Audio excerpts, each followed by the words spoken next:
김제 돌직구쇼에 오신 여러분 반갑습니다. 김제입니다. 전 오늘도 이곳 광화문 청계 광장에 나와 있습니다. 문재인 대통령이 우리 국민이 북한에 의해 사살된 지 113시간 만에 처음으로 안보회의를 직접 주재했습니다. 그러면서 청와대는 북한의 신속한 사과에 대해서 긍정적으로 평가한다라는 입장을 내놔서 논란이 일고 있습니다. 야당에서는 이게 도대체 어떻게 긍정적으로 평가할 수 있냐며 대한민국의 대통령은 도대체 어디 있냐는 1인 시위에 들어갔습니다. 잠시 후에 이야기 나눠보겠습니다. 저는 비가 오나 눈이 오나 매일 아침 이곳에서 여러분을 기다리겠습니다. 김제 돌직구쇼 지금 라이브로 시작합니다. 잠깐만요.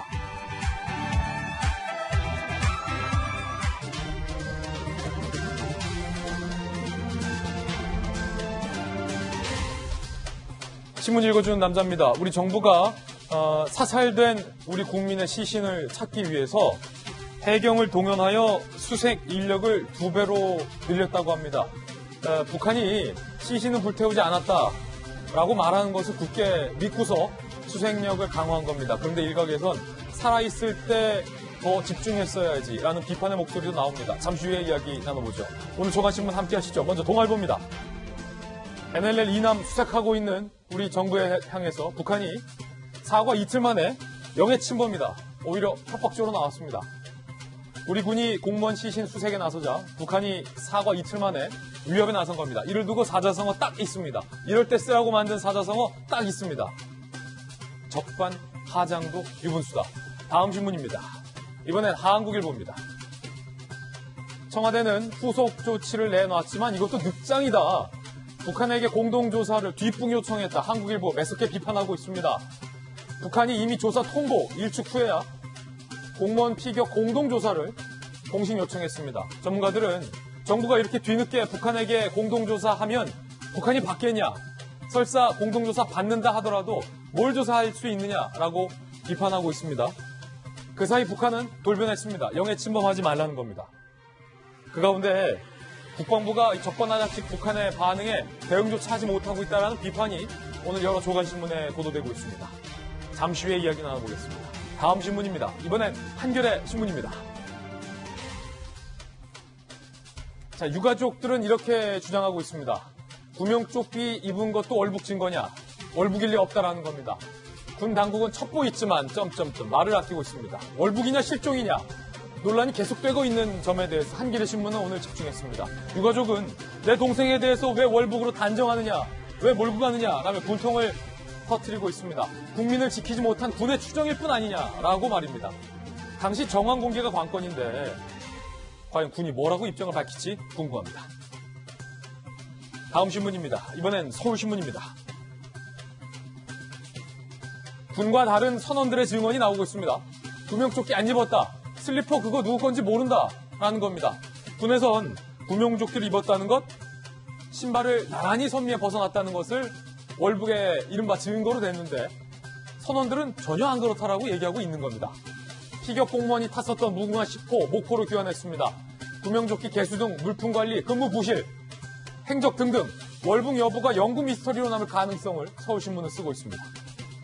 그렇다면 정말로 확실한 증거가 있어서 우리 정부는, 우리 군은 이 공무원이 월북했다라고 단정한 걸까요? 아니면 이 선원들의 다른 증언들은 어떻게 받아들여야 할까요? 잠시 후에 월북 미스터리 집중적으로 다루겠습니다. 다음 신문입니다. 이번엔 조선일보입니다. 105명에서 407명으로 너무 숫자 차이가 크지 않습니까? 무려 302명 차이가 나는 편차인데 상온에 노출됐다는 독감 백신을 맞았다는 접종자가 자고 일어나면 늘고 있습니다. 애초만 하더라도 한 명도 없다라고 정부는 밝혔는데 상온에 노출돼서 문제가 있을지도 모를 백신에 이미 맞았다는 사람이 이렇게나 늘어나고 있는 겁니다. 조선일보는 정부 발언을, 정부 집계를 못 믿겠다라고 의혹을 제기하고 있습니다. 지금까지 신문 읽어주는 남자였습니다. 엄중한 상황입니다. 오늘 저와 함께 등판한 등판선수 소개해드리겠습니다. 스탠포드대에서 사회학을 전공한 김수경 박사님 나오셨습니다. 그리고 다시 돌아온 바르다 박선생, 박정하 전 청와대 대변인 나왔습니다. 자, 여의도 정치 컨설팅 K의 제갈공명 윤선생, 윤태권 실장님과 전직 청와대 출입기자 출신의 베테랑 이재명 기자 두 분 모셨습니다. 어서 오세요. 오늘의 키워드도 3가지 준비를 해봤습니다. 하나씩 짚어보죠. 먼저 첫 번째 키워드는 돌변. 북한이 사과 이틀 만에 돌변했습니다. 협박을 하고 있다라는 분석도 나오고 있습니다. 북한 왜 이럴까요? 두 번째 키워드 47시간. 야당에서는 대통령의 47시간에 집중하고 있습니다.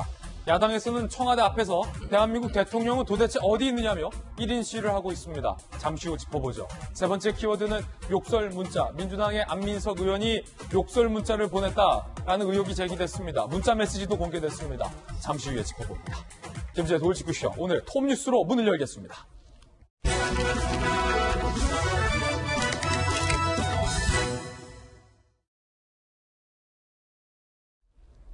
대통령이 이 사태 처음으로 안보회의를 직접 주재했습니다. 우리 국민이 북한군에 의해 사살됐고 군의 설명에 따르면 불살라진 지 113시간 20분 만에 대통령이 직접 안보회의를 주재한 겁니다. 청와대는 그 회의 끝나고 북한의 신속한 사과에 대해서 긍정적으로 평가한다고 북한의 사과를 치켜세웠습니다. 하지만 북한은 사과 이틀 만에 우리를 향해서 위협하고 있습니다. 톱뉴스 주제가 그래서 이겁니다. 북한 사과 이틀 만에 협박. 먼저 미안하다는 북한이 이틀 만에 적반하장식으로 나왔습니다. 본인들의 영해를 침범하지 말라는 겁니다. 함께 보시죠. 북한의 통지문 대단히 미안하게 생각한다 이렇게 얘기했었죠. 그런데 이틀 만에 북한의 태도가 돌변했습니다. 남조선에게 경고한다는 겁니다.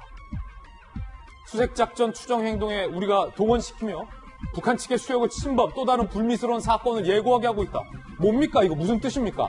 또 다른 불미스러운 사건이 예고된다? 자꾸 이런 식으로 침범하면 북한 주장대로 뭔가 또 다른 불미스러운 사건이 있을 수 있다라는 의미입니까? 뭡니까? 그런데 애초에 침범했다라는 그 수역도 북한이 임의적으로 지정해 놓은 거라서 우리 측은 전혀 침범한 것이 없다라는 사실도 드러나고 있습니다. 청와대에 있었던 박정하 전 청와대 대변인. 이틀 만에 북한의 태도가 돌변했습니다. 자, 우리 국민 죽인 게 북한인데 우리 국민 죽여놓고 이제 와서 우리를 협박까지 하고 있습니다. 이걸 우리 정부와 우리 국민들은 어떻게 바라봐야 합니까? 청와대에 계시잖아요. 제가 지난주 저희가 이제 목요일날 첫 보도 말씀드리고 난 다음에 주말 새 속속 좀 들어오는 속보를 보면서 그냥 화가 난다. 자세히 보고 싶지도 않다라는 생각이 계속 들었는데요. 이 건도 글쎄요, 원래 속내가 북한은 저런 게 있었던 거 아닌가 싶은 생각이 우선 듭니다. 우선 1단계, 2단계로 나눠서 북한이 우리 국민에게 사과 표명을 한 것을 1단계까지 보면 그 친서가 김정은과 문재인 대통령 간의 친서가 교환되면서 북한의 이 건과 관련한 사과가 일단 올 때까지를 1단계로 보면 청와대나 대통령이 특별한 그 강한 언급이 별로 보이지 않았었어요. 그러면은 그 1단계까지 우리 남북 간의 의사교환 라인이 어디까지 지금 활성화되어 있는지 잘 모르겠습니다만 북한의 사과를 기다린 게 1단계. 그리고 그 선에서 그 정도에서 우리 남쪽에 대한민국의 그 여론이 어느 정도 잠잠해지고 이걸로 여론을 뚫고 나가보자라는 속내가 있었던 건 아닌가 싶은 생각이 들고, 두 번째는 지금 다시 인전 시신과 관련해서 여러 가지 인전 논란들이 있고 공동수색과 관련해서 우리 측 요구가 있음에도 불구하고 북한은 이건 개인 제 사견입니다. 어쨌든 요구를 하니까 우리가 사과문을 보냈지만은 절대 이후에 어떤 일도 우리는 너희와 협조할 수 없다라는 입장을 분명히 하고 있는 것 같고, 여전히 어제 안보관계장관 회의가 있었음에도 불구하고 사과만 갖고 긍정적으로 표현하고 좀 더 강력한 얘기를 못하는 것은 무언가 수세적 입장에서 계속 북한의 뭔가를 구하는 듯한 그런 저자세의 입장을 여전히 청와대도 그리고 우리 정부도 갖고 있는 거 아닌가라고 해석을 할 수밖에 없는 대목인 것 같습니다. 이거 북한이 협박하는 거 맞죠? 저는 그렇게 이해를 할 수밖에 없는 상황입니다. 그리고 애초부터 북한은 진정한 사과의 뜻이 전혀 없었던 거고, 결코 본인들 영토를 우리한테 열어서 시신을 같이 공동수색하는 것은 절대 용납할 수 없다, 이런 뜻으로 해석을 합니다. 네, 박 대변인의 해석인데, 그럼 우리가 정말로 북한의 경애를 침범한 것은 맞는지부터 따져보겠습니다.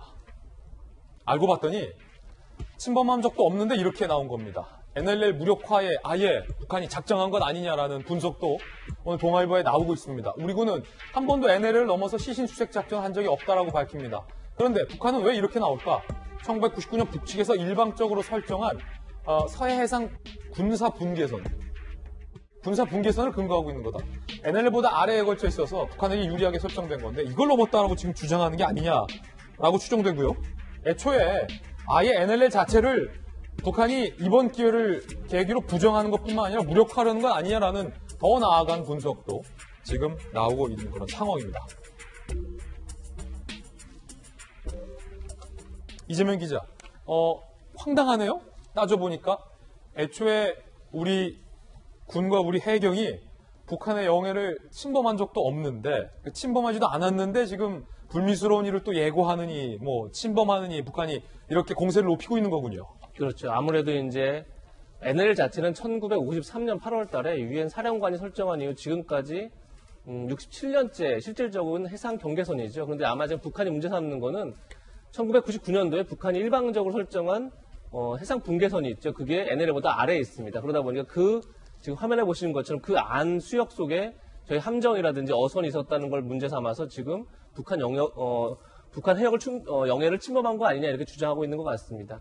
전 이 사건이 그러니까 지금 어제 북한의 북한의 반응 자체가 두 가지를 상징하고 있다고 보는데 첫 번째는 결국 우리 정부의 시신을 찾으는 노력을 좀 방해하려고 하는 것 아닌가라는 생각이 드는 거죠. 결국은 우리가 이제 지금 어쨌든 북한의 통지문에 시신을 소각하지 않았다 이렇게 얘기를 하고 있고 그래서 어떻게든 시신을 찾아서 그걸 통해서 이제 실체적 진실을 규명하려고 한 노력들을 하고 있는 건데 그 자체를 지금 방해하려는 게 아니고서야 저런 성명을 내긴 쉽지 않았을 것이라는 생각이 들고 그렇다 그러면 결국은 다음 이제 중요한 건데 과연 김정은 위원장의 사과 자체의 진정성이 무엇인지 이런 이제 문제에 봉착하는 거죠.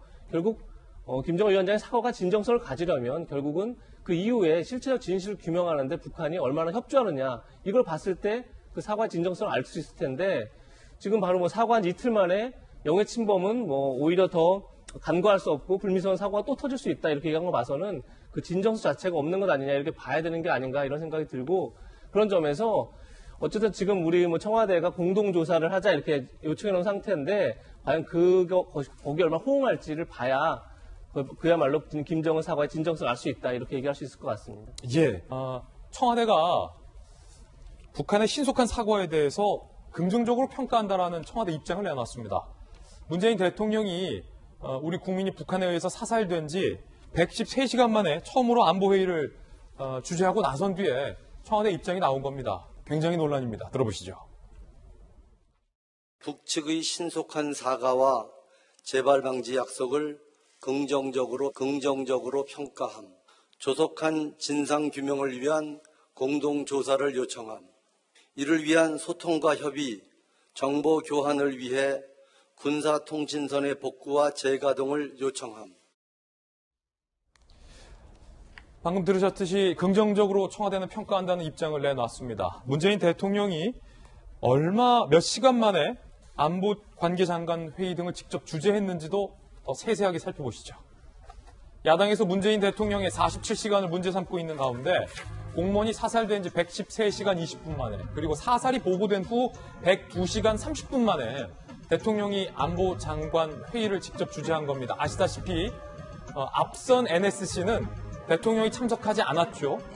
대통령은 NSC를 주재하지 않고 공식 일정, 아카펠라 공연 등을 관람하는 공식 일정을 수행한 것도 현재 논란이 되고 있는데 113시간, 102시간 만에 직접 뒤늦은 안보 회의라는 평가를 받고 있는 회의를 직접 주재하고 나서 청와대의 입장이 긍정적인 평가라는 평가가 나와서 야당에서는 굉장히 문제를 삼고 있습니다. 공무원을 사살한 북한의 책임에 대해서 한마디의 언급도 없었다는 점, 유족과 국민을 향한 메시지도 없었다는 점을 야당은 문제 삼고 있습니다. 시신 수색과 관련해서 남북이 각각의 해역에서 수색, 중국 당국에도 협조를 요청한다라고 밝혔지만 북측이 영해를 침범했다라는 주장에 대해서는 역시 대응하지 않았습니다. 추가 조치와 관련해서 진상규명을 공동조사하자라는 요청만 있었어요. 북한이 사실상 거절했는데도 이건 재요청한 거다라는 평가도 나오고 있는 상황입니다. 자, 윤태곤 실장님, 청와대 출입했잖아요. 네. 대통령이 113시간 만에 직접 안보회의를 주재했는데 지금 이 긍정적이라는 평가를 두고 야당은 매우 비판하고 있습니다. 어떻게 보십니까?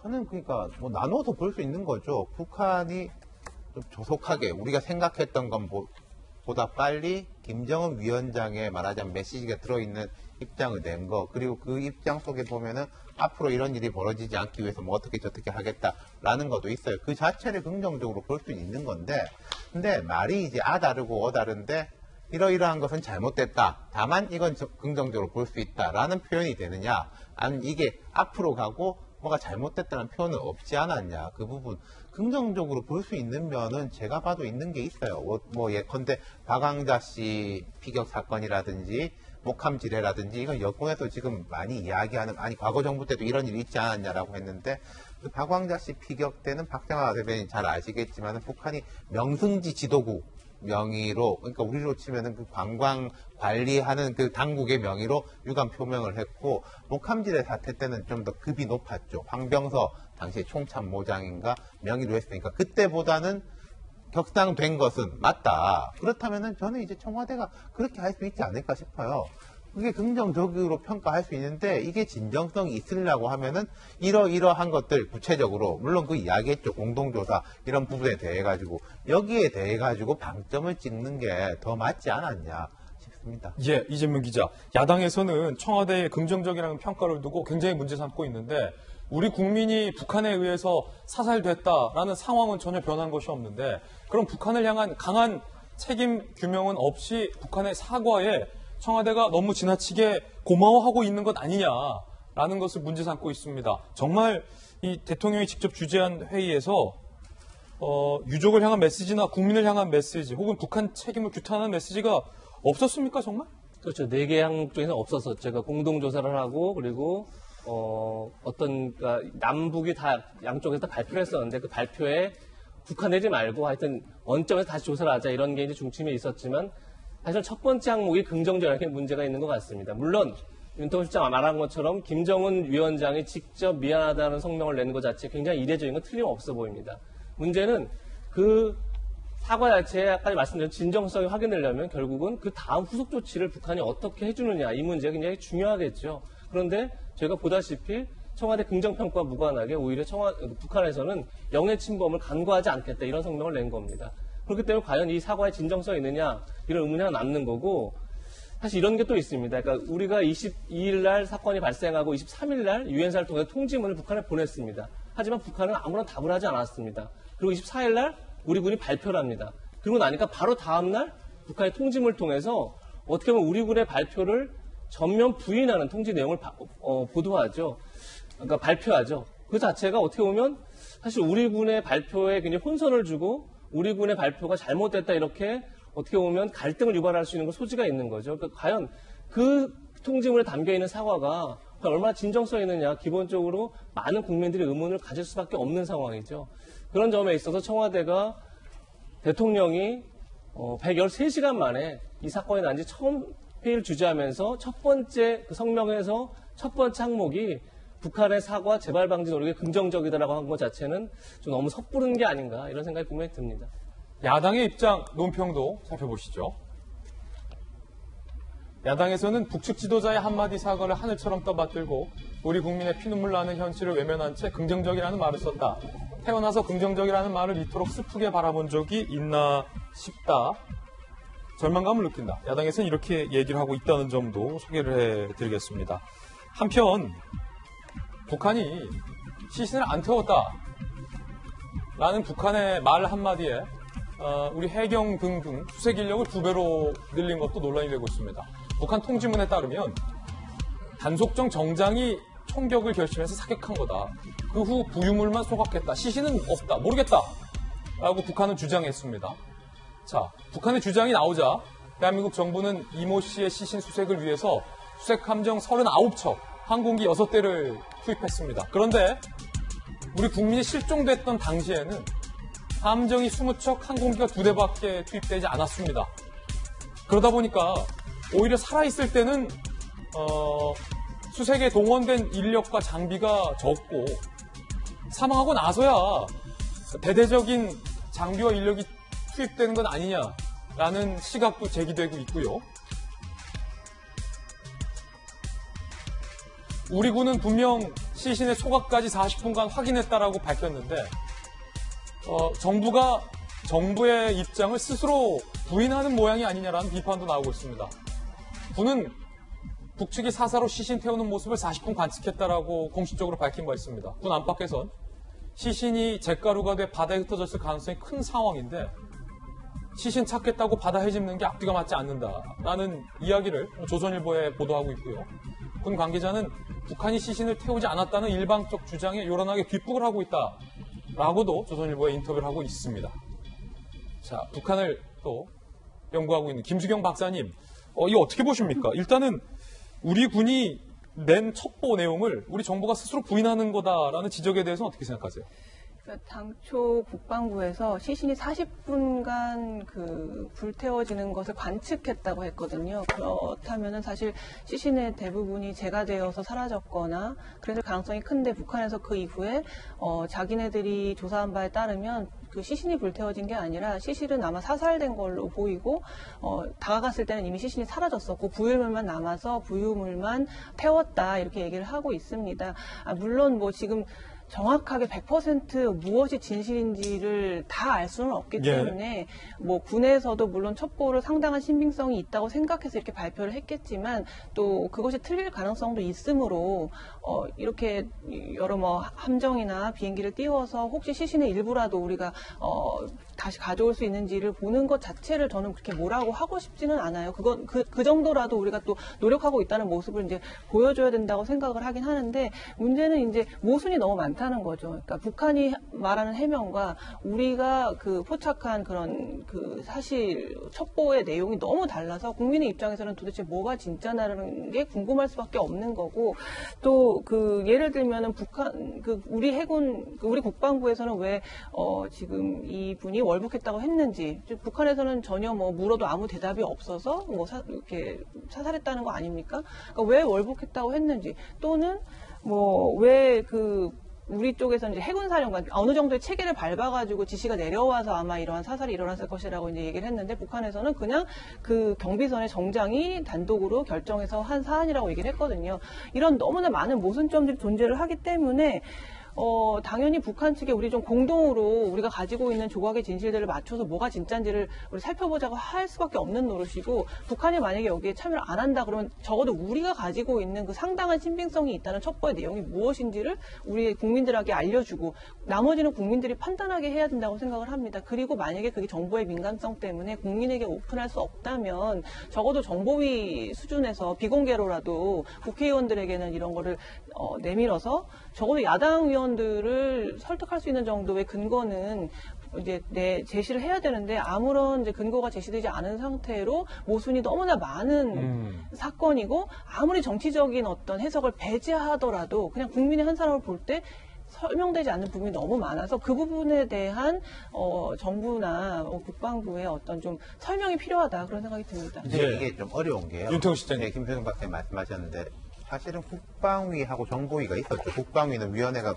공식 소집됐고 정보위는 간사 회의 형식이었는데 거기에 참석했던 야당 의원들도 국방부가 되게 구체적으로 설명을 했다. 아, 그래요? 예, 그래서 그 부분에 대해서 상당한 정황에 대해서는 우리가 이해를 했다. 뭐 동의를 했다기보다 이해를 했다라고 하는데, 근데 김 박사님 말씀대로 자, 그럼 국방부하고 이제 뭐 국정원 등이 비공식적으로 설명을 해서 우리 의원들 여야 할 것 없이 오케이.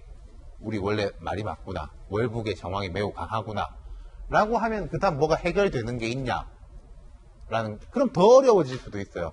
북한은 아니 절대 그런 거 아니고 그 사람은 우리한테 말을 제대로 안 하고 도망치려고 사실 망망대해 위에서 도망친다는 게 말이 되는지 좀 모르겠지만은 라고 하는 거하고 더 배치되는 결과가 되니까 이게 참 이게 뭐 쉽고 어렵고로 따질 문제는 아니지만 굉장히 그렇게 하더라도 상황이다. 뭔가 크게 진척될 게 없다라는 거죠. 예, 아니 박정하 대변인 청와대 계셨으니까 좀 구체적으로 여쭤볼게요.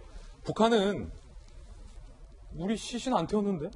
라고 나오고 있고 우리 군은 첩보 자산 노출이 걱정돼서 우리 국민을 사살하고 불태우는 그 과정에서 개입할 수 없었다라고 설명했잖아요.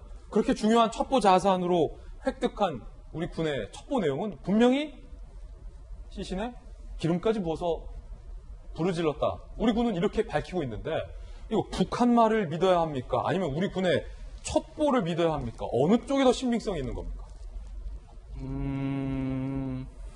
믿어야 될 거는 우리 국방부의 첩보 자산을 믿어야 되는 게 맞지요.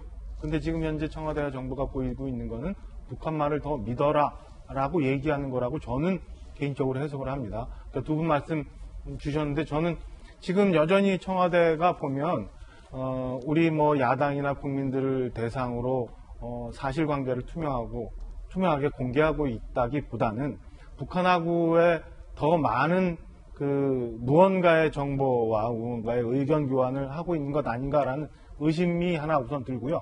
두 번째는 뭐냐면 국방부와 국정원 등이 이 문제에 전면에 나선 게 아니라 여전히 청와대에 의해서 통제되고 있고 모든 것은 청와대가 관리하고 있다라는 의심을 하게 됩니다. 중요한 게 뭐냐면 어제 북한의 공개적인 조선중앙통신을 통해서 우리 공동수색 못하겠다, 영해침범하면 더 불미스러운 일이 있을 수 있다라고 얘기를 합니다. 근데 사실 정작 중요했던 김정은 위원장의 유감 표명은 대독을 누군가 청와대가 해요. 만약에 그게 공개적이고 진심 어린 일이라면 그거 북한이 공개적으로 공식적으로 얘기할 수 있지요. 그 두 가지 건을 저희가 비교해 보면 여전히 제가 볼 때 청와대는 친서 교환을 하면서 그리고 김정은 위원장의 유감 표명을 국정원을 통해서 통신문을 통해서 해서 청와대가 발표를 하고 이런 것들은 우리 내부가 하고 나머지 자기네들이 속내는 직접 발표하고 이런 것들이 있다고 보여집니다. 남북 간의 문제를 외교 문제라고 볼 수는 없지만 사실은 김정은 위원장과 문재인 대통령의 친서를 그리고 김정은 위원장이 발표했던 무언가를 우리 청와대에서 발표한다? 그건 굉장히 이상하지 않아요? 저는 무언가 남북 간에 계속 그러니까 국민들한테 야당한테는 공개적으로 얘기 못하는 부분을 무언가 지금도 측에는 어떻게 살아있는 라인을 통해서 계속 의견 교환을 하고 있으면서 뭔가 조율을 하고 있는 거 아니냐라는 의심을 강하게 받을 수밖에 없다는 생각입니다. 예, 이건 박정화 전 대변인의 개인적인 견해라는 것 분명하게 말씀드립니다. 북한의 설명과 우리 군의 설명이 왜 이렇게 다른가? 관련돼서는 잠시 후에 좀 더 상세히 따져보기로 하고요. 방금 연락 얘기, 남북 간의 소통 얘기 주셨는데 야당에서는 이렇게 의심하고 있습니다. 들어보시죠. 친서 주고받는 사이였다. 친서 주고받는 사이인데 왜 그 창구를 통해서 우리 국민 구출하는 노력을 안 했느냐. 처음에는 연락수단이 없다고 그랬어요. 그것도 거짓말이었잖아요. 살아있을 때 서면 보고를 받았어요.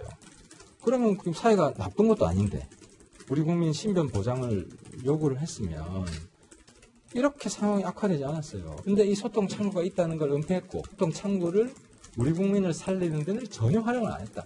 우리 국민 보호라는 대통령의 제1임무, 제1원칙이 제대로 실현되었느냐. 야당의 하태경 의원은 이렇게 의혹을 제기하고 있는데 의혹 제기는 차치하더라도 이재명 기자 확실히 좀 궁금한 부분은 있습니다. 계속 친서가 오고 갔고 연락 소통 창구가 살아있었고 사이가 그렇게 좋았다면 살아있었을 때 보고가 됐을 때 왜 북한에게 그 소통 창구를 이용해서 무사히 돌려보내라 라고 연락하지 않았느냐라는 거죠. 굉장히 의문을 가질 수밖에 없는 대목이고 또 정부 입장에서 반드시 규명해야 할 또 대목인 것 같습니다. 지금 가장 큰 문제, 국민들이 가장 답답한 문제가 아마도 20일 오후 3시 반에 실종 공무원이 북한 해역에서 발견되고 사살될 때까지 6시간 동안 과연 우리 군은 무엇을 했느냐, 우리 정부는 무엇을 했느냐, 이게 지금 가장 논란의 핵심이고 앞으로도 이제 규명하는 과정 속에서 논란이 될 사안 같은데, 그런데 알고 봤더니 25일 날 바로 국정원을 통해서 통일전선부가 통지문을 보냅니다. 그 얘기는 다시 해서 국정원과 전부 사이에는 한 라인이 여전히 살아있었다 이렇게 볼 수 있는 거죠. 근데 물론 글쎄 한 라인이라는 게 이제 북한에서 끊었기 때문에 우리가 어떻게 할 수 없고 북한에서 연결만 하면 다시 들어올 수도 있다고 볼 수 있는데 그러고 나서 다시 청와대 공개한 게 바로 친서입니다. 근데 친서는 분명히 우리가 먼저 보냈습니다. 8일 날 문 대통령이 김정은 위원장한테 보낸 친서가 12일 날 답장이 옵니다. 그럼 과연 그 친서는 어떤 라인으로 간 건지 물론 국정원 통전문 라인이 계속 살아있었던 건지 아닌지 굉장히 의문인데 그러다 보니까 아마 청와대는 그 친서를 공개한 이유 자체가 북한이 어떤 악의를 가지고 그 도발 차원에서 의도적으로 우리 국민을 사살한 건 아니다. 이것을 이제 보여주기 위한 하나의 그러니까 서로 간에 이제 교감이 있다 이런 걸 보여주기 위해서 친서를 공개했겠지만 반대로 친서가 오갈 정도로 양쪽에 굉장히 어떤 이제 남북 관계가 대적 관계에서 좀 더 뭔가 해빙되는 예. 그런 분위기 속에 있었을 텐데 연락은 되는 사이였다면 6시간 동안 왜 아무런 친서 라인이 가동된 건지 도대체 통신문이 전혀 갈 수 없었던 건지 한 라인이 아무것도 없었던 건지라는 것을 질문하지 않을 수 없는 상황이 온 거죠. 유태호 시장님 이거 질문할 수 있어요. 지금 분명히. 이게 외교, 예. 정상 간의 이제 소통, 정보기관의 소통 이런 것들이 원래 공개적인 것도 있고 비공개적인 것도 있는데 다 섞여가지고 혼재돼 있어요. 좀 정리해보면 이렇습니다. 우리 군이 북한 통지문을 보냈어요. 사실 확인 및 이런 걸 통해서 그건 이제 UN 라인을 통해 가지고 유엔군 라인을 통해 가지고 있는 거죠. 군사 공개선상의 이제 소통 채널이니까. 근데 북이 거기에 대해서는 대답을 하지 않고 그 통지문은 박지원 국정원장이 들고 청와대에 갖고 갔다고 예. 그렇게 보도가 났죠. 어쨌든 그거는 그 유엔군 라인이 아니라 그 통지문은 그리고 주체도 정보 라인인 거죠. 조평통을 통해 가지고 이렇게 청와대 앞이라고 온 거지만은 그 중간에 우리 이메일식으로 치자면 이제 전달은 국정원 해가지고 청와대 앞으로 해가지고 예. 온 거고 그다음 친서는 어떻게 됐느냐? 그건 아직 모릅니다. 친서가 이제 어떤 식으로 해서 주고받았는지는. 근데 이게 다 지금 수면 위에 한꺼번에 올라와 버렸어요. 그간에 청와대가 과거에 이제 김정은 위원장하고 친서에 대해서도 내용 공개하지 않았었고, 뭐 예컨대 아베 일본 총리하고의 친서 같은 경우에도 내용을 본문에 다 공개하진 않았어요. 왜냐하면은 이번 친서를 보면은 되게 절절한 이런 구절들이 있지 않습니까?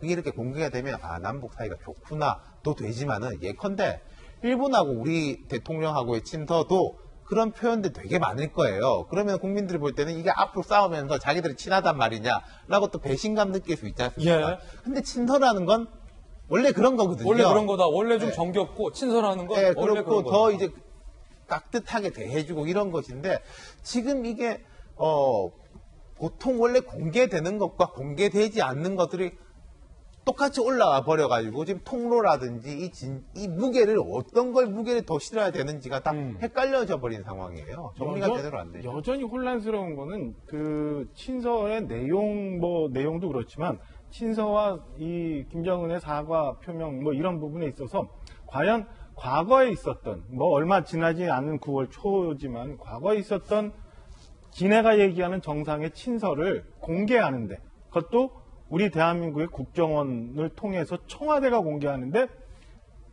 동의가 필요하지 않았을까? 저는 동의가 필요했다고 봐요. 그러면 우리 국민들한테 지금 야당한테 얘기하지 않고 남북 간에 그 친서까지도 공개하자라는 의견 교환이 있지 않았을까라고 저는 의심을 하는 겁니다. 예. 그렇다 보면 이게 일파만파 커질 수 있는 상황으로 가는 거 아닌가 이런 의심을 갖게 되는 거죠. 북한 문제 연구하는 김수영 교수님, 박정화 대변인의 어떤 의심이에요. 견해인데, 근데 궁금하긴 합니다. 만약에 친서를 공개해도 되느냐라는 의사타진까지 남북 간에 할 정도였다면 박 대변인 문제 제기했던 것처럼 가정입니다만 왜 6시간 동안 구할 수 있었던 골든타임 때는 그 어떠한 모르겠습니다. 왜 그 수면 위로 드러났던 수면 아래에 있었던 어떠한 실오라기 하나라도 우리 정부가 연락을 취해서 사살되지 않도록 막을 수 있었던 연락 창구가 동원됐어야 되는 것 아니냐라는 게 야당의 시각 같아요. 어떻게 보십니까?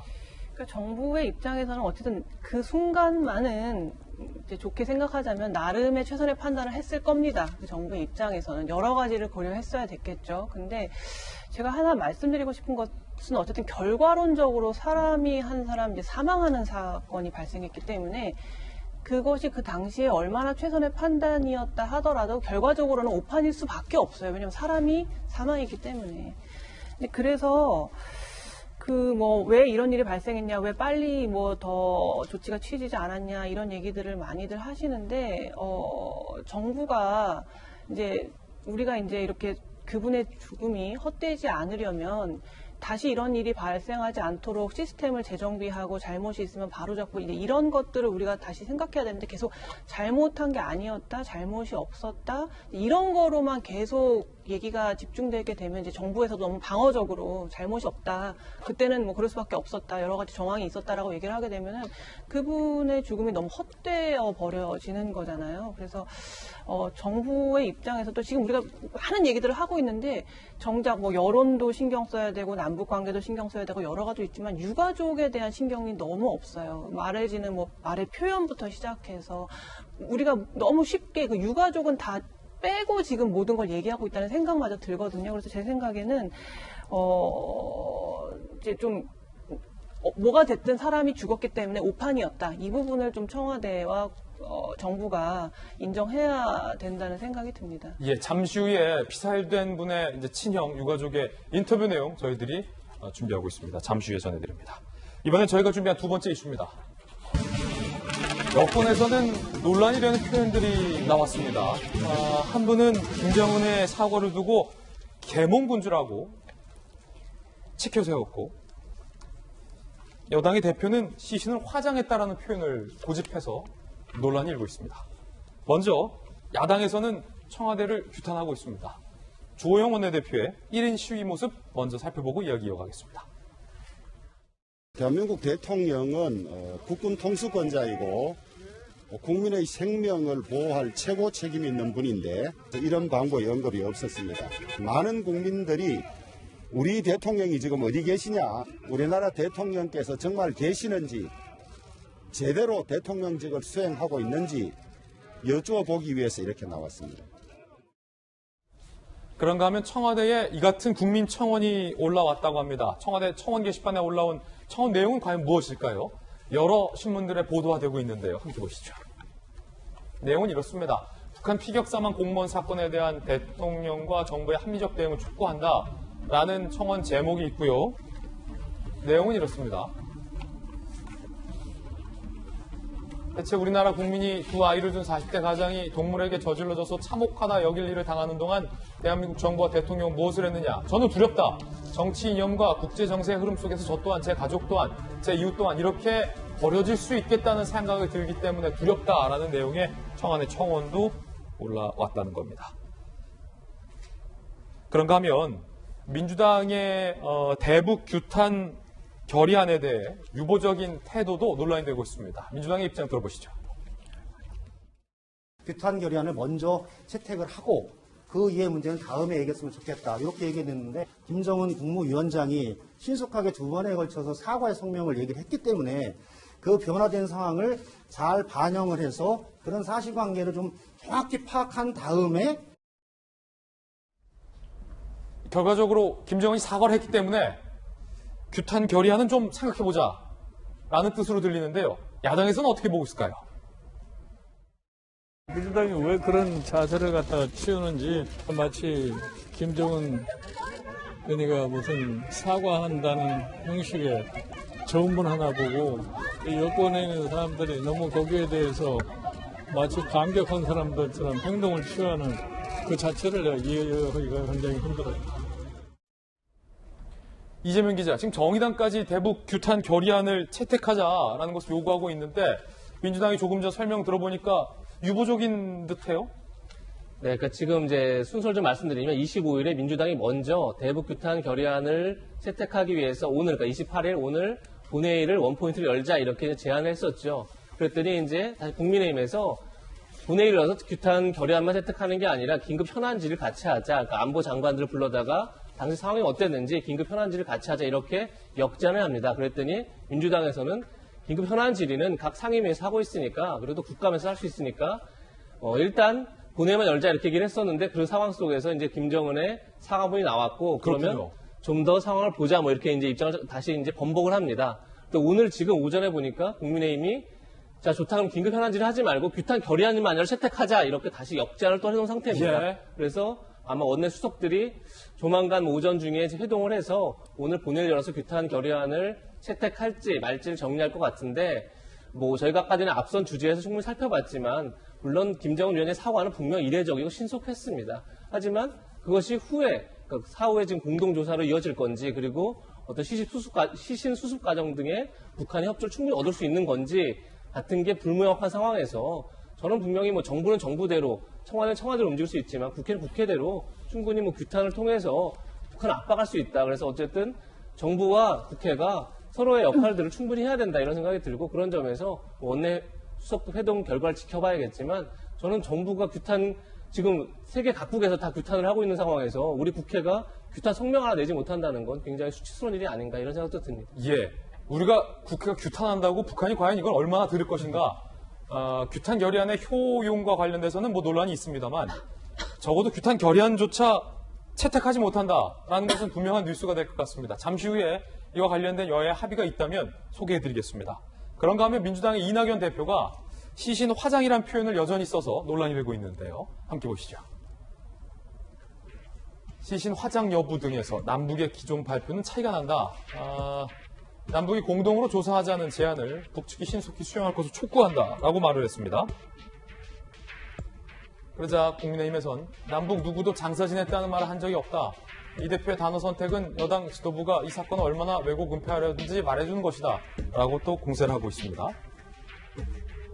발언 취지는 북측이 시신을 불태워 훼손했는지 찾을 수는 있는지 공동수습이 가능한지 등을 포함해 남북이 공동조사를 하자는데 진위가 있다라고 이 대표가 해명을 하면서 논란은 일단락이 됐습니다. 그런데 문제는 유시민 이사장 등이 김정은의 사과를 둘러싸고 계몽군주로 비유하는 등 이른바 저자세 논란이 야기될 수 있는 표현들이 나오고 있다는 겁니다. 들어보시죠. 북이 하노이 노딜 이후에 옛날 모습으로 돌아가는 양상이 나왔을 때 어떤 분들이 저한테 그런 질문을 하시더라고요. 뭐 김정은 괜찮다며, 김정은 위원장. 계몽군주라며. 아버지나 할아버지처럼 그냥 스타일이 좀 다른 독재자일 뿐인 거냐. 이런 질문을 제가 참 자주 받았는데 제 느낌에는 계몽군주 같아. 계몽군주 같다.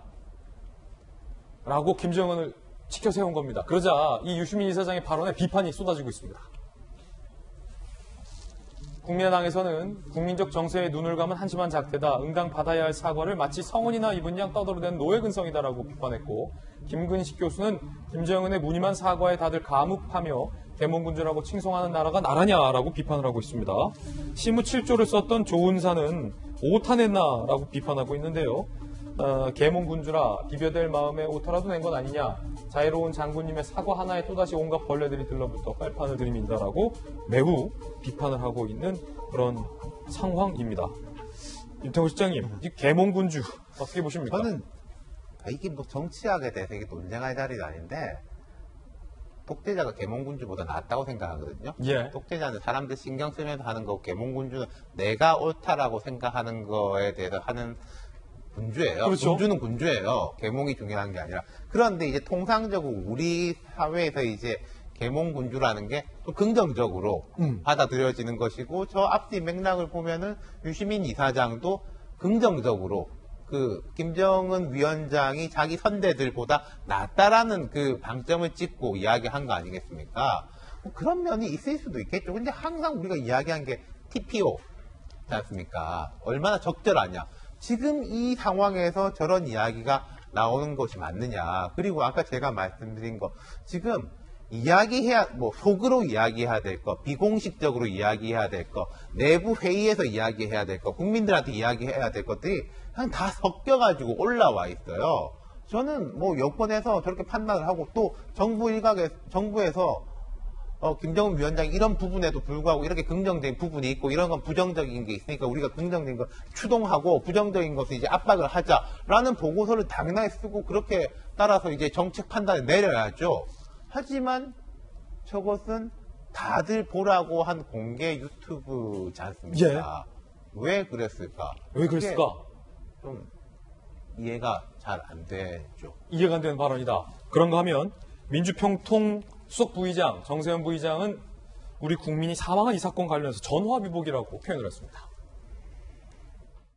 이것이 전화위복의 계기가 될 수도 있겠다. 이걸 이제 이 불씨를 어떻게 살려내느냐. 북한이 이 정도 나왔으면은 그 다음은 우리가 갈 새로운 남북관계 부활이라고 할까? 이걸로 연결시킬 수도 있을 것 같아요.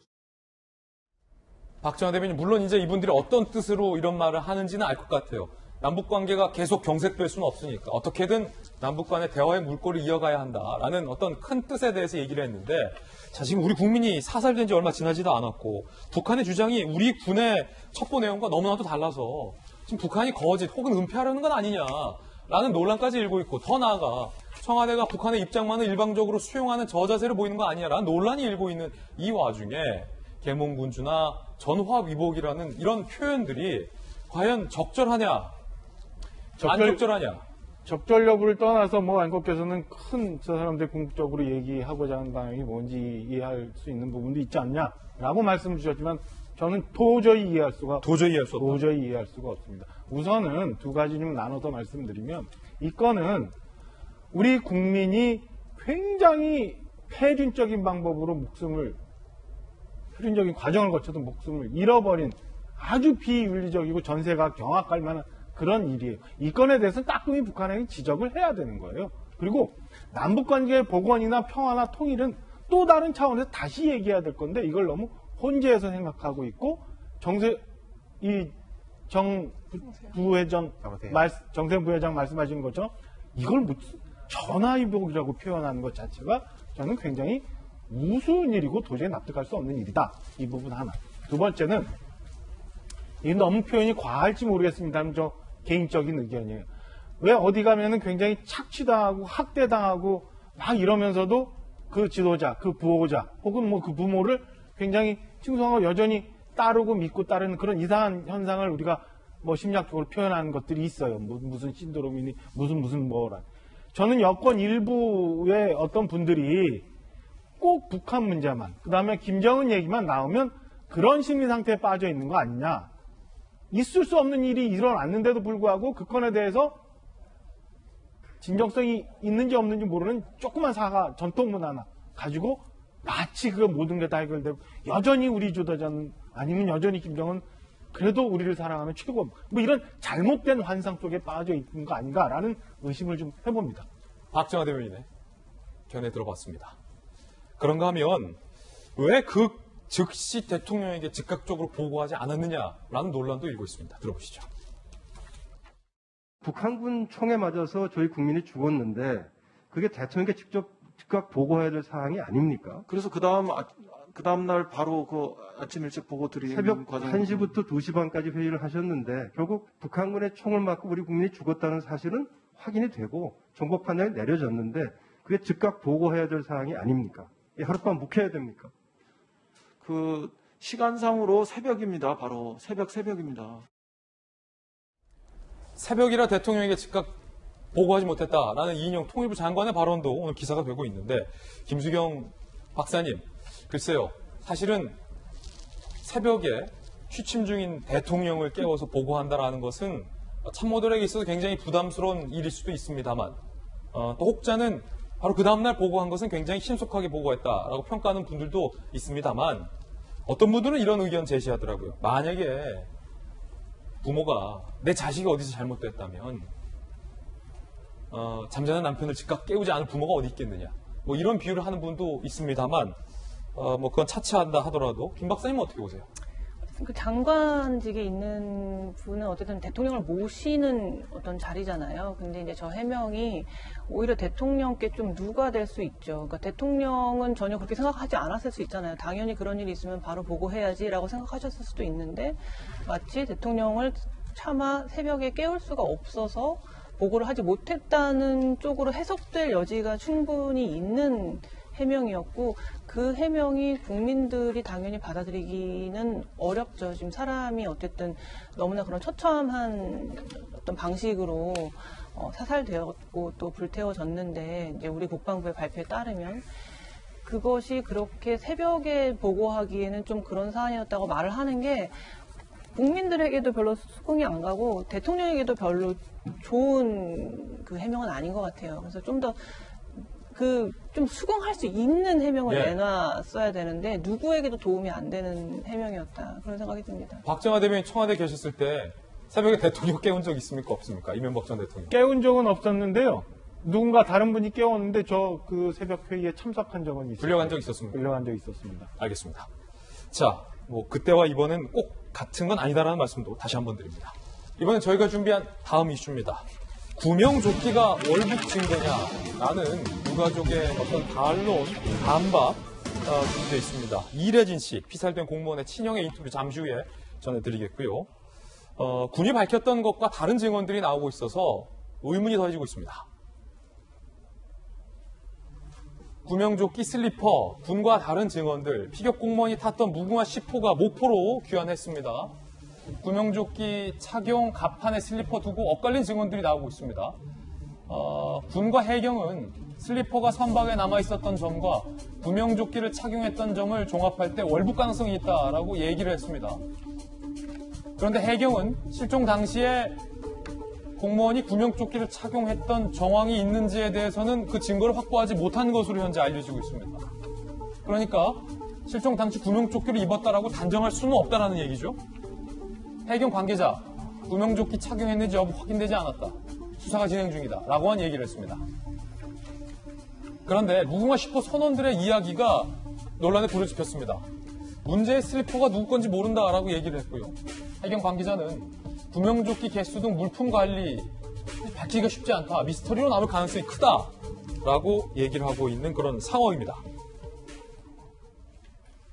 이재명 기자, 지금 우리 군이 밝혔던 월북의 증거가 몇 가지가 있습니다. 물론 군이 다 밝히지 못했던 민감한 내용도 포함이 되어 있겠습니다만 그중에 몇 가지가 바로 슬리퍼와 구명조끼인데 지금 해경의 얘기와 선원들의 얘기 들어보니까 정작 실종된 우리 공무원이 구명조끼를 자의로 입고 실종이 됐는지 여부가 확인되지 않는다라는 말이 나오고 있고 그 슬리퍼도 누구 건지 모른다. 선원들은 이렇게 얘기하고 있습니다. 이거 어떻게 봐야 됩니까? 굉장히 미스터리하게 지금 전개되고 있는 거죠. 그러니까 지금 말씀하신 것처럼 군이 잦은 월북 가능성이 여러 증거들을 가는데 하나로 이제 구명조끼를 입고 나갔다. 근데 중요한 건 뭐냐면 일부 언론에서도 보도하고 있는데 구명조끼가 그 배에 있던 게 아닐 수도 있다. 이런 얘기도 나왔던 거죠. 근데 지금 보니까 실제 배에는 원래 규정상은 29벌 있어야 된답니다. 승선 인원의 120%까지 구명조끼를 구비해야 되기 때문에 규정상 29벌만 있으면 되는데 무려 그 배에는 85벌이나 있었다는 겁니다. 근데 그게 처음부터 5벌 있었던 건지 아니면 지금 실종 공무원이 가져가서 86벌 있었는데 한 벌이 나간 건지 알 수 없을 정도로 그러니까 도대체 몇 벌인지 처음에 몇 벌인지 알 수 없으니까 규정상보다 훨씬 많이 있고 처음에 몇 벌인지 알 수 없는 상황에서 과연 이 실종 공무원이 구명조끼를 입고 나간 건지 아닌 자체가 불명확하다. 아니 그러니까 규정 빼기 남아있는 구명조끼 해서 모자라서 구명조끼 입었구나라고 단정할 수 없다는 얘기군요. 그렇죠. 그렇게 되다 보니까 지금 구명조끼를 입었는지 잘 모르고 또 하나가 이제 슬리퍼가 가지런히 놓여 있었다 배에. 그렇기 때문에 본인이 이제 슬리퍼를 벗어놓고 바다로 뛰어들어와서 월북한 거 아니냐 이런 증거였는데 그 슬리퍼 자체도 주인이 실종 공무원일 것이 정확히 모르겠다는 게 지금 승선했던 같은 공무원들의 증언입니다. 그러다 그렇군요. 보니까 물론 이제 군이 잦은 월북의 증거로 이뿐 아니라 어떻게 보면 이제 감청 등 다양한 첩보를 통해서도 확인한 게 있을 수 있기 때문에 이것이 이제 추정되는 근거였던 거지 결정적 증거는 아니었기 때문에 이 자체를 가지고 월북 얘기를 할 수는 없는 거죠. 근데 또 구명조끼는 또 하나 중요한 단서가 될 수 있는 게 있습니다. 예. 지금 북한에서 통지문은 사살한 다음에 가봤더니 시신이 없어졌다는 겁니다. 그래서 그냥 부유물만 불태웠다는 건데 만약에 구명조끼를 착용했었으면 아무리 총을 쐈다고 해도 그렇게 시신이 빨리 물속에 가라앉지는 않았겠죠. 그런 점에서 여러 가지 정황들을 확인하는데 이 구명조끼는 중요한 역할을 할 텐데 지금 이 자체를 확인되지 않은 상태에서 좀 중요한 핵심이 이거 같습니다. 해경이 실제 처음부터 구명조끼 입었는지 알지 못한 상태에서 이 얘기를 한 자체가 어떻게 보면 군의 정보를 바탕으로 했다는 거기 때문에 과연 군은 어떤 정보를 근거로 얘기를 했는지에 대해서 먼저 좀 밝혀야 되지 않을까 이런 생각이 듭니다. 손정혜 변호사님 나오셨는데요. 월북이냐 아니냐는 이 유가족들에게 있어서 굉장히 중요한 문제고 이 사건의 본질과도 연관된 문제이기도 한데 군이 월북이다라고 단정적으로 다소 앞서서 얘기를 했습니다. 구명조끼를 착용하고 갔다. 그리고 슬리퍼를 남기고 갔다가 왜 월북의 증거인지는 단서가 될 수 있는지는 저는 아직도 좀 이해가 잘 안 되는데 선원들은 정작 그 슬리퍼도 누구 건지 모른다라고 얘기를 하고 있으니 우리 군이 왜 이분을 월북했다라고 말을 했는지가 너무나도 의문입니다. 어떻게 보십니까? 일단 월북의 증거로 제시한 근거 중에 가장 핵심적이고 결정적인 것은 감청 내용을 근거로 했다라고 말씀드릴 수 있고요. 슬리퍼와 구명조끼는 그것을 뒷받침하는 정황 증거로 이제 활용했던 것이 아닐까 생각이 드는데, 첫 번째는 국방부가 너무 성급하게 발표했다라는 점은 저도 동감을 하는 부분입니다. 왜냐하면 실족 가능성도 현재로서는 배제하기 어려운 측면이고, 실족 가능성과 관련해서 슬리퍼를 벗어두고 실족했을 가능성도 있는 것이고요. 다른 신발을 쓰고 실족했을 가능성도 배제하기는 어렵기 때문에 그 감청 내용의 진위 여부라든가 그 진정성을 확인하지 않고 성급하게 밝힌 부분에 대해서는 유가족들의 어떤 고통이나 이런 것들을 충분히 공감할 수 있다. 그리고 말씀드리자면 월북이라는 의사표시를 입에서 이야기했을 가능성도 있습니다. 네. 저 북한으로 가겠습니다. 월북하겠습니다. 하지만 표류 중인 사람이 입장에서 처음부터 월북을 했는지, 또는 중간에 표류 과정에서 이대로 살다 북한 측인 것 같은데 북한에 거기에 살겠다고 해야 나를 구조해줄 가능성이 높다라고 판단해서 일단은 진위는 아니지만 살려달라는 개념으로 나 북한에 살고 싶다 이렇게 얘기했는지, 두 가지 가능성은 그냥 상식적으로 예상이 되는 상황이기 때문에, 그렇다면 마치 고의적으로 처음부터 뭐 탈출을 계약하고 계획을 하듯이 이렇게 월북했다라고 섣불리 단언할 것은 좀 아니었다. 다만 그렇게 판단한 근거는 아예 없는 것이 아니라, 아마 감청 내용을 제가 들어보진 않았지만 굉장히 구체적으로 월북에 대한 의사들이 서로 상부에 지시되는 것을 들었다면 국방부 입장에서 그렇게 발표할 여지는 있겠었겠죠. 하지만 조사가 끝나고 나서 이런 근거가 제시된 다음에 해도 늦지 않았다라는 생각은 듭니다.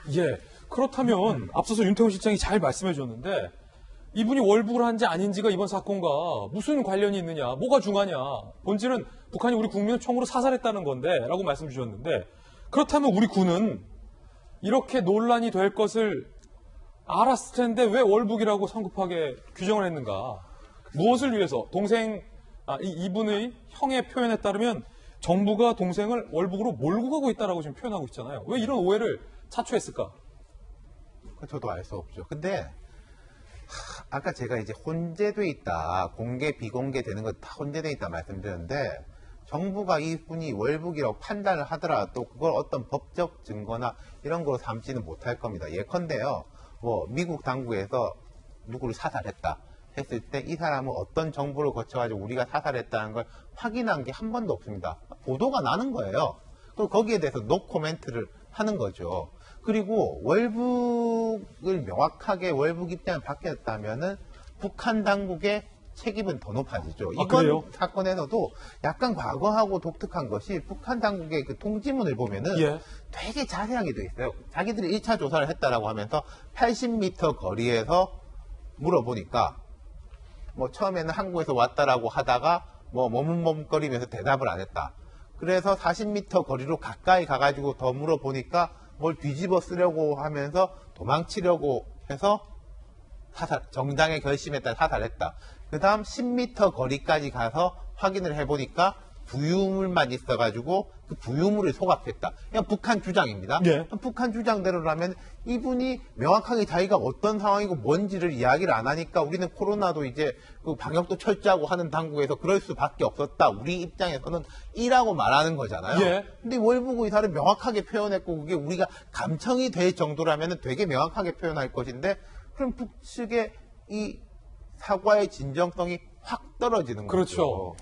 월북 의사를 표현했는데도 불구하고 그렇게 잔인하게 처리를 했다라는 의미가 되기 때문에, 그렇죠. 자, 그렇다면 또 물어볼 수밖에 없습니다. 자, 박정화 대변인.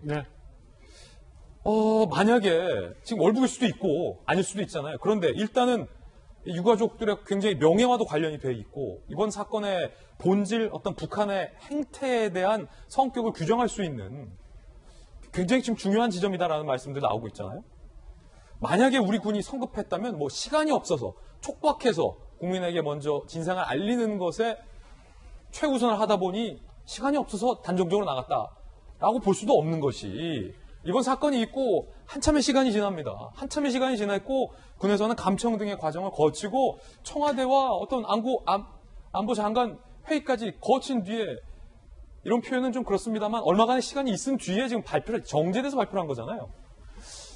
정보를 분석하고 국민들한테 발표하기까지는 시간은 충분했다고 봅니다. 충분했기 때문에 오히려 그 안에 더 의심과 의혹이 생기는데요.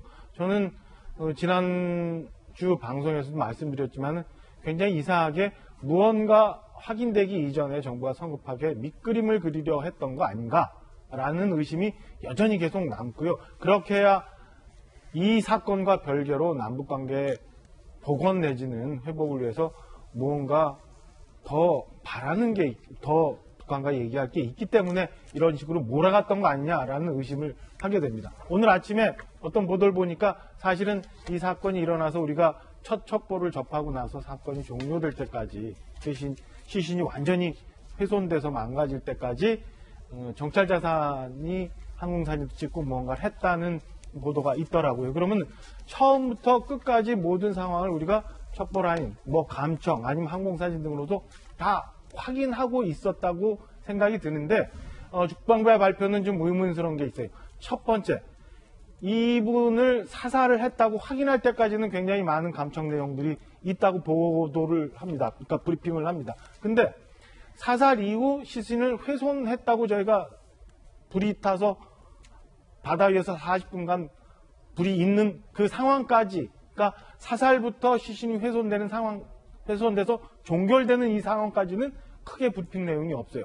지금이라도 사살 이후 시신을 훼손했다 아니면 없다라는 북한 측의 감청 내용 등이 아까 우리 김수영 박사 말씀하신 것처럼 국민들한테 발표를 못하더라도 그럼 국회 내에서도 보고가 돼서 뭔가 밝혀질 수 있다면 저는 이 의혹이 어느 정도 해소될 수 있다고 보여집니다. 그런데 여전히 사살 이후부터 시신이 훼손될 때까지는 충분한 정보 자산에 대한 브리핑이 아직 없는 게 저는 좀 의아한 부분이라고 생각합니다. 박정화 대변인 의견 주셨는데 박 대변인의 방금 발언은 우리 정부가 큰 그림을 그리고 다른 뜻으로 월북이라고 규정을 했다라고 들릴 수도 있고 그렇게 된다면 굉장히 논란이 일 수 있는 표현이기 때문에 단정적으로 말씀드릴 수는 없다라는 말씀 드리겠습니다. 박정화 대변인 개인 견해라는 말씀 분명하게 드리겠습니다.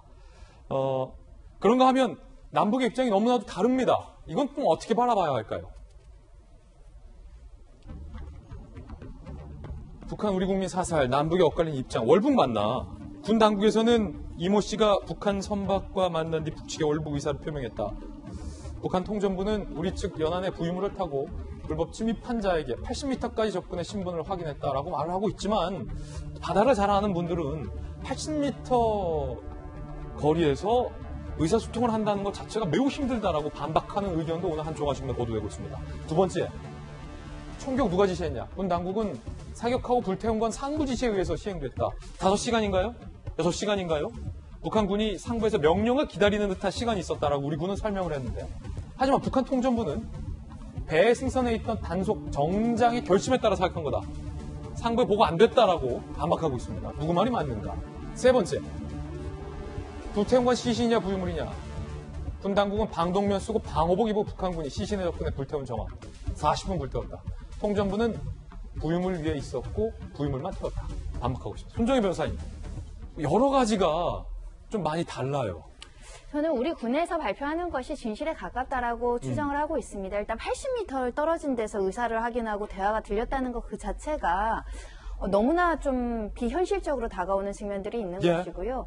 특히 만약에 감청 내용에서 월북에 대한 내용을 군이 듣지 않았는데 이렇게 공개적으로 이례적으로 발표할 수는 없거든요. 그 자체는 진실이라고 추정을 하는데 그렇다면 적어도 북한으로 들어가겠다는 의사표현을 했다는 것은 80m보다 더 가까운 곳에서 의사확인을 했다라는 증빙이기 때문에 지금 북한에서 일부는 좀 허위로 대응하고 있는 거 아닌가. 이거는 국제사회의 비판과 비난이 두려워서라고 저도 생각을 합니다. 만약에 지금 군 당국이 뭐라고 설명을 하냐면 구조 실패의 책임은 분명히 군에 있습니다. 왜냐하면 만연히 오판을 했다라는 점을 지적하고 싶은데 감청을 들어봤더니 월북하겠다는 의사를 밝혔으니까 설마 대한민국 공무원이 스스로 자진해서 월북을 한다는데 구조를 안 하고 저렇게 사살할 것인가에 대한 예견 가능성이 없다는 게 지금 군 설명이거든요. 그렇기 때문에 그 근저리까지 가서 구조하려는 노력을 못했다라는 것인데 만약에 그런 월북에 대한 것들이 아니고 저 대한민국 국민인데 다시 돌려주세요라고 했다면 군 당국의 조처는 좀 달랐을 수 있어요. 그런 상황에서 북한이 구조를 하지 않고 북으로 들어가지 않고 바로 사살을 했다라면 사실 굉장히 반인도적인 어떻게 보면 국제사회에서 범죄로 규정되는 중대한 범죄 행위를 한 것이기 때문에 그것을 희석하고 책임을 모면하기 위해서 가까이까지 갔는데 신분을 밝히지 않더라. 월부 기사도 우린 들은 바 없다. 이렇게 거짓으로 대응하는 거 아닌가 그런 생각도 들고요. 이것은 뭐 우리 군을 편들자고 하는 말이 아니라 우리 군은 분명히 구조 실패의 오판의 책임이 있다. 하지만 누가 진실게임에서 신빙성이 높냐라고 했을 때는 북한의 저 해명은 도저히 80m 거리에서 물어봐야 기진맥진한 사람이 대답할 여지도 없고 들었을 리도 만만한 거 아니냐 이런 생각이 듭니다. 예, 자, 손정희 변호사님의 견해 의견 주셨는데 이 부분과 관련된 우리 정부의 추가적인 입장이 현재 나오지 않고 있기 때문에 이 부분이 좀 더 의문스러워요. 그러니까 손 변호사님 말씀하셔서 뭐 거의 동의하는데 북한 통지문을 보면 되게 많은 정보들이 들어있어요. 여기에 또 하나 더 덧붙일 만한 게 뭐가 있냐면은 1차 조사 결과다. 자기들 스스로의 1차 조사. 그리고 맨 마지막 항목을 보면 이게 앞으로는 이런 오해를 풀기 위해서 기록이라든지 이런 걸 철저히 하겠다. 녹화 등을 지금은 없다는 뜻이에요. 증거 없다. 그러니까 우리의 조사고 거기에 북한도 자체 조사를 했을 거 아닙니까? 정장하고 그 배에 타 있는 사람들한테 대해 가지고 조사를 하니까 이렇다. 라고 말한 거라고 돼 있어요. 우리 조사 명확한 이 최종 결과가 아니라 들은 것을 너희들한테 전달해 주는 거다. 근데 뭐 녹음 파일이라든지 녹화된 것은 없다.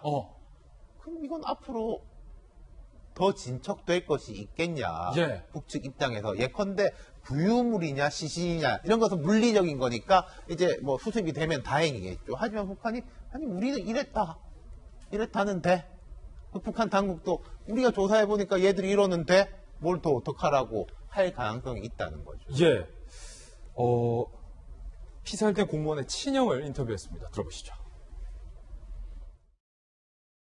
대표님 만나서 가장 좀 중요한 그 동생의 시신 수습을 조속히 좀 급조 아니면 그 정부 측에 요구를 해달라고 부탁을 좀 드렸습니다.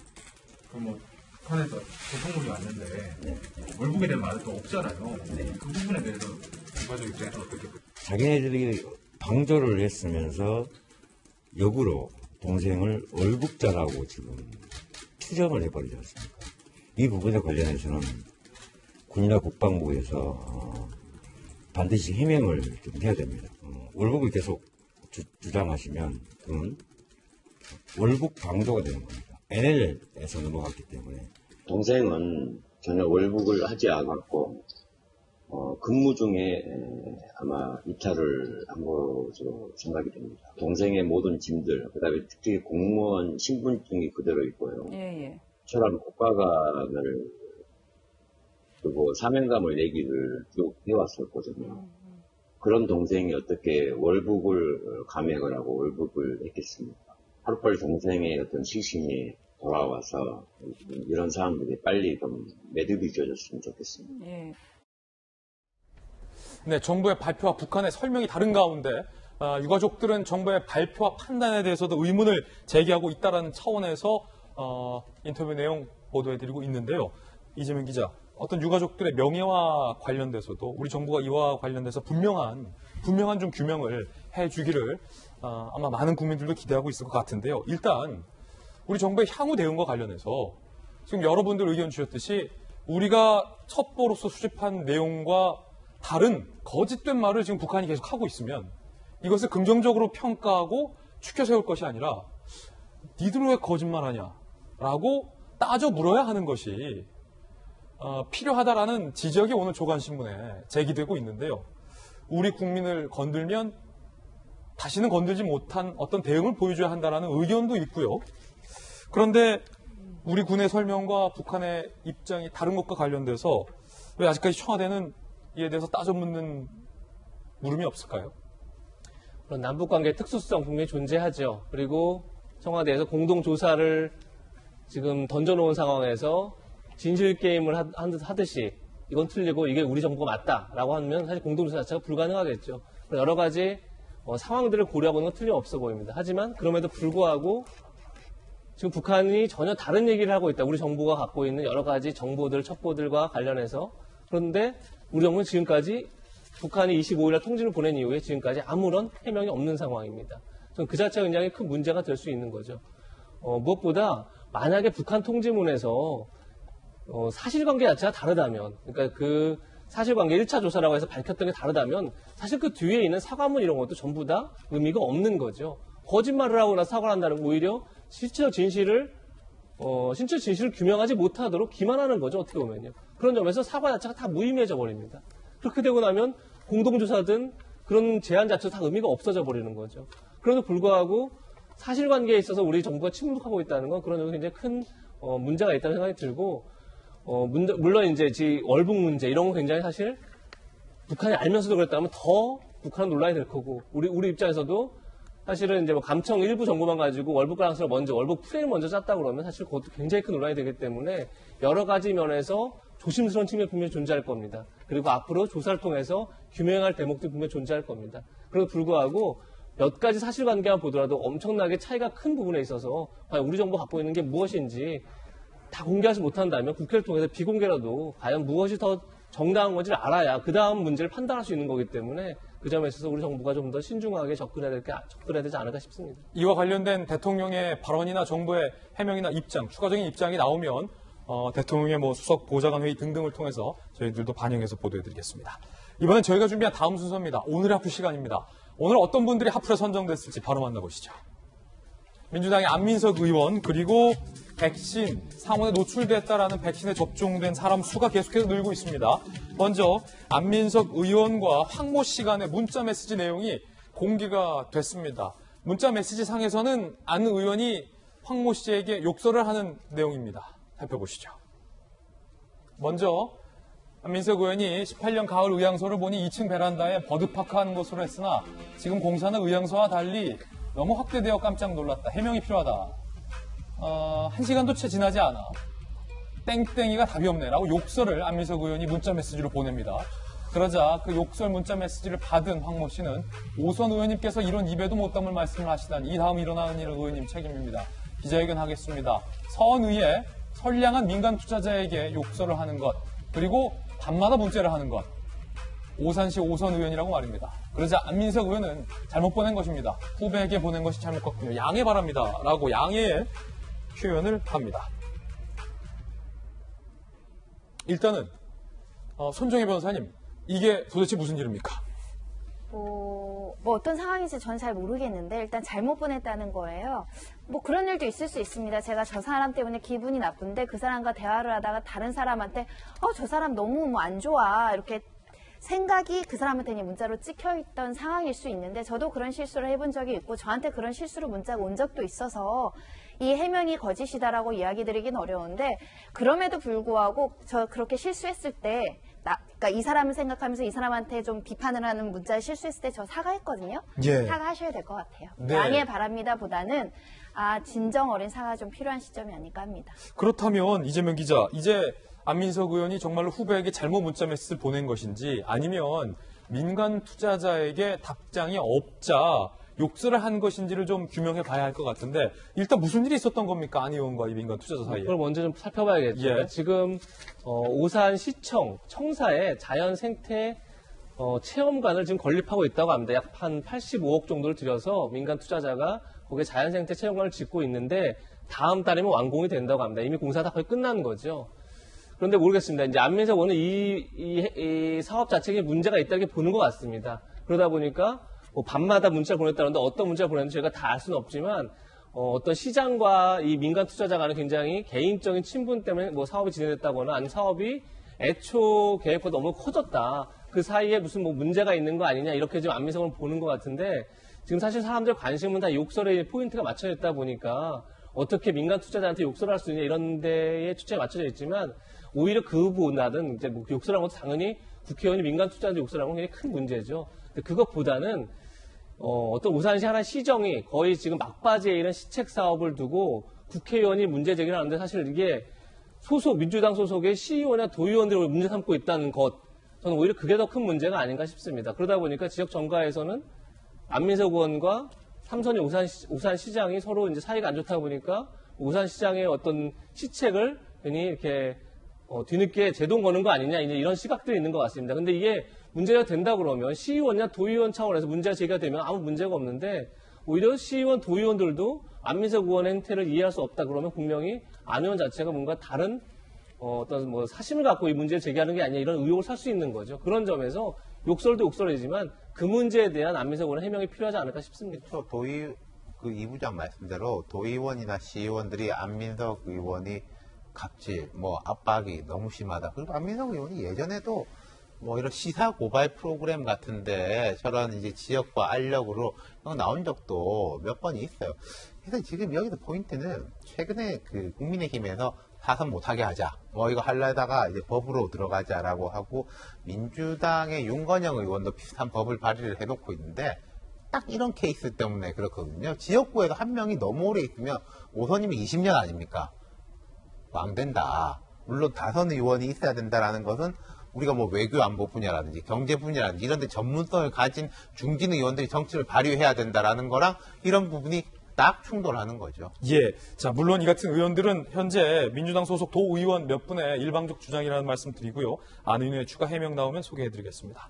두 번째 악플은 상원에 노출돼서 정부가 품질 조사 중인 그 백신, 정부의 조사 발표가 끝나기도 전에 그 문제가 있을 수 있는 백신을 맞았다라는 사람이 정부의 말과는 달리 하룻밤 자고 일어나면 계속해서 급증하고 있어서 논란이 되고 있습니다.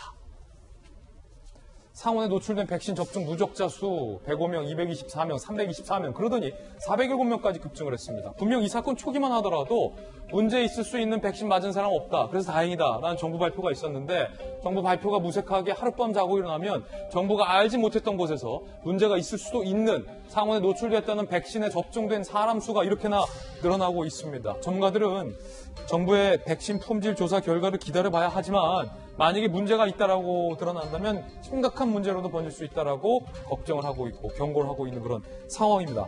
손종희 변호사님, 질병청이 좀 꼼꼼하게 봤으면 좋았을 텐데 407명, 한 명도 없다가 너무 다릅니다. 그러니까 유통 과정에서의 관리 부실 문제가 지적될 수밖에 없는 것인데 일단 정부 발표 있기 전에 맞으신 분들이 60명이라는 것이고요. 그럼 발표 이후에는 맞지 말았어야 됨에도 불구하고 이렇게 400명 가까이 맞았다는 것은 의료기관에 제대로 전달이 되지 않았다라는 겁니다. 그렇군요. 그리고 그 의료기관이 정부 조달 백신하고 유료 백신하고 이제 혼용해서 쓰다 보니까 이런 문제가 발생했다라는 것인데 전문가들은 이렇게 백신이 상온 노출된 케이스들이 많지 않고 이 케이스들에 대해서 또 구체적인 어떤 검증이나 연구가 부족하기 때문에 어떤 식으로 부작용이 나올지에 대해서 전문가로서도 예측하기 어렵다. 1년 동안 장기 추적 조사를 해야 된다 이렇게 이야기를 하고 있어서 사실은 제대로 관리가 됐다라면 60명 선에서 추적 조사가 끝났을 것인데 지금 407명까지 늘었고 또 제대로 관리가 안 돼서 부주의하게 맞으신 분들도 있을 수도 있습니다. 그런 측면에서는 꼼꼼하게 지금 관리 대책을 세워야 되지 않을까 생각이 들고요. 일단 부작용이라는 것이 혹시 맞으신 분들 중에 한 48시간에서 72시간 내에 부위가 굉장히 부풀어 오르거나 빨갛게 변하는 경우 그리고 근육통, 관절통 이런 것들이 심한 경우에는 부작용으로 볼 여지가 있다라고 하시니까 혹시 부작용 발생하시면 즉시 보건당국에 신고하셔야 될 것 같습니다. 네, 이에 대한 질병청의 입장도 한번 살펴보겠습니다. 일부 병원에서 정부 조달 물량과 유료 민간 물량을 분리하지 않고 보관하는 관리 부주의다. 앞으로 조사에 따라서 더 늘어날 수도 있다라고 얘기를 하고 있는 그런 상황이고요. 이 상온 유통 불안에 원정 접종까지 보이고 있다는 겁니다. 중앙일보 보도에 따르면 이모 씨, 광주광역시에 거주하고 있는 부산 광주와 전라 남북도에서 일부 백신이 상온에서 유통된 적이 있다는 보도를 봤다. 오전에 서울에서 자녀와 함께 독감 접종 마치고 저녁 비행기로 되돌아간다. 서울까지 와서 주사 맞고 넘어간다라는 인터뷰까지 하고 있는 상황입니다. 자, 백신 문제와 관련된 추가 속보 나오면 전해드리겠습니다. 이번엔 날씨 알아보겠습니다. 오늘도 쾌청한 가을 하늘 볼 수 있다고 합니다. 이른 새벽과 저녁으로 굉장히 좀 추운 일교차도 크게 유지되고 있는데 우리 기상캐스터가 오늘은 한강공원에 나가 있다고 합니다. 불러보죠. 허유원 캐스터. 자, 오늘도 여전히 날씨 좋군요. 네, 저는 지금 한강공원에 나와 있습니다. 구름 한 점 없이 탁 트인 파란 하늘과 선선하게 불어오는 바람까지 절로 기분 좋아지는 월요일 아침입니다. 상쾌한 날씨 때문인지 이곳 한강공원에도 산책을 나온 시민들의 모습이 많이 눈에 띄는데요. 아침에는 초가을처럼 이렇게 선선하더라도 한낮에는 볕이 강하게 내리쬐면서 기온이 빠르게 오르겠습니다. 시간대에 잘 맞는 옷차림으로 체온 조절에 신경 써주시길 바랍니다. 오늘은 전국에 맑은 하늘이 드러나면서 초가을 정취를 만끽하기 좋겠습니다. 한낮에는 서울이 26도, 대구는 24도, 광주는 25도까지 오르면서 다소 덥게도 느껴지겠습니다. 추석 연휴가 들어있는 이번 주 날씨 더욱 궁금하실 텐데요. 먼저 연휴의 시작인 수요일에는 중부와 전북에 비가 내리겠고요. 추석 당일에는 영동에, 금요일에는 수도권과 영서에 비 예보가 들어있습니다. 주 후반부터는 공기가 더욱 차가워져서요. 한낮에도 20도 안팎에 머물면서 종일 서늘하겠습니다. 감기 걸리지 않도록 건강관리에 힘써주시길 바랍니다. 지금까지 여의도 한강공원에서 채널A 뉴스 허유원입니다. 네, 월요일 아침 저희가 준비한 소식 모두 다 보도해드렸습니다. 지금부터 시작되는 인터넷 라방 2~3알로에서는요. 대한민국 대통령은 어디 있습니까? 라는 주제로 박정하 전 청와대 대변인과 이재명 전 청와대 출입기자 두 분 모시고 이야기 나눠보겠습니다. 2~3알로에도 많은 관심 부탁드립니다. 저희들은 내일 아침 9시 15분에 더욱더 풍성한 소식 들고 인사드립니다. 오늘 하루는 분명 어제보다 나을 겁니다. 좋은 하루 되십시오. 고맙습니다.